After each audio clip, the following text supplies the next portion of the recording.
ఆంధ్రప్రదేశ్లో కూటమి సర్కార్ నామినేటెడ్ పదవులకు మరోసారి తెరతీసింది. దీంతో అంబేద్కర్ కోనసీమ జిల్లా ముమ్మిడివరం నియోజకవర్గంలో నామినేటెడ్ పదవుల కోలాటం జోరందుకుంది.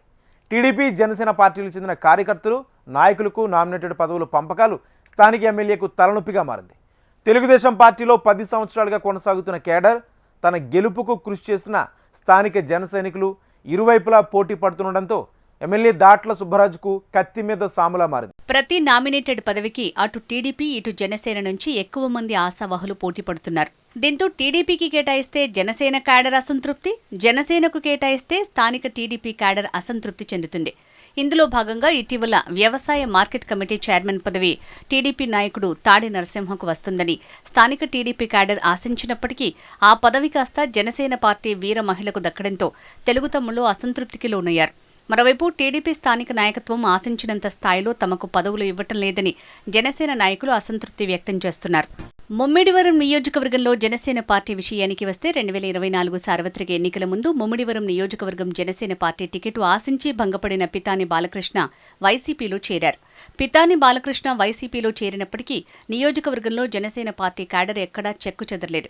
అంతేకాకుండా జనసేన పార్టీ అధిష్టానం నిర్ణయాలకు అనుగుణంగా నడుచుకుంటోంది. కూటమి పొత్తు ధర్మంలో భాగంగా కూటమి అభ్యర్థి అయిన దాట్ల సుబ్బరాజుకు మద్దతుగా నిలిచారు. ముమ్మిడివరంలో టీడీపీ క్యాడర్తో పాటు జనసేన పార్టీకి మంచి ఓటు బ్యాంక్ ఉంది. సొంత సామాజిక వర్గం బలం కూడా కలిసొచ్చి దాట్ల సుబ్బరాజు భారీ విజయాన్ని అందుకున్నారు. సార్వత్రిక ఎన్నికల్లో జనసేన పార్టీ తక్కువ ఎమ్మెల్యే సీట్లు ఆశించినప్పటికీ కూటమి ప్రభుత్వం అధికారం చేపట్టాక నామినేటెడ్ పోస్టుల విషయంలో జనసేన పార్టీకి న్యాయం చేస్తామని అధిష్టానం భరోసా ఇచ్చింది. స్థానిక నాయకత్వానికి ఎక్కువ పదవులు దక్కేలా చూస్తారని అప్పట్లో పవన్ కళ్యాణ్ చెప్పడంతో జన సైనికులు స్థానిక నామినేటెడ్ పోస్టులపై ఆశలు పెంచుకున్నారు. అయితే కూటమి ప్రభుత్వం అధికారంలోకి వచ్చేందుకు కష్టపడిన జనసేన క్యాడర్కి పదవులు ఇవ్వటంలో నియోజకవర్గ టీడీపీ అధిష్టానం చిన్నచూపు చూస్తుందన్న వాదన బలంగా వినిపిస్తోంది.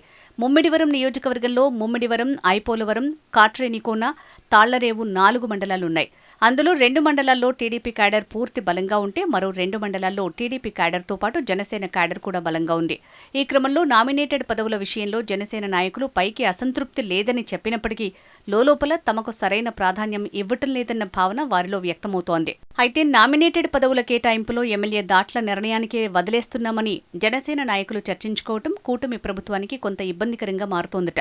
ఏళ్ల తరబడి టీడీపీ జెండాను మోస్తూ అధికారంలోకి వచ్చాక కూడా సరైన న్యాయం కోసం ఎదురు చూడటంలో తప్పే ఉందని తెలుగు తమ్ముళ్లు ప్రశ్నిస్తున్నారు. ప్రతిపక్షంలో ఉన్నప్పుడు వైసీపీ ఆగడాలెన్నో భరించామని టీడీపీ ద్వితీయ శ్రేణి నాయకులు గుర్తు చేస్తున్నారు. ఇలా నామినేటెడ్ పదవులపై కూటమిలోని టీడీపీ, జనసేన నాయకులు గంపెడాసలు పెట్టుకున్నారు. వారి వాదనల్లో కూడా న్యాయం లేకపోలేదన్న వాదన ఉంది. మొత్తం మీద రాజకీయాల్లో మంచి సౌమ్యుడిగా, వివాదరహితుడిగా పేరు పొందిన దాట్ల సుబ్బరాజు తన నియోజకవర్గంలోని కూటమిలో వివాదాలు లేకుండా నామినేటెడ్ పదవుల భర్తీని ఏ విధంగా పూర్తి చేస్తారోనన్నది ఆసక్తికరంగా మారింది.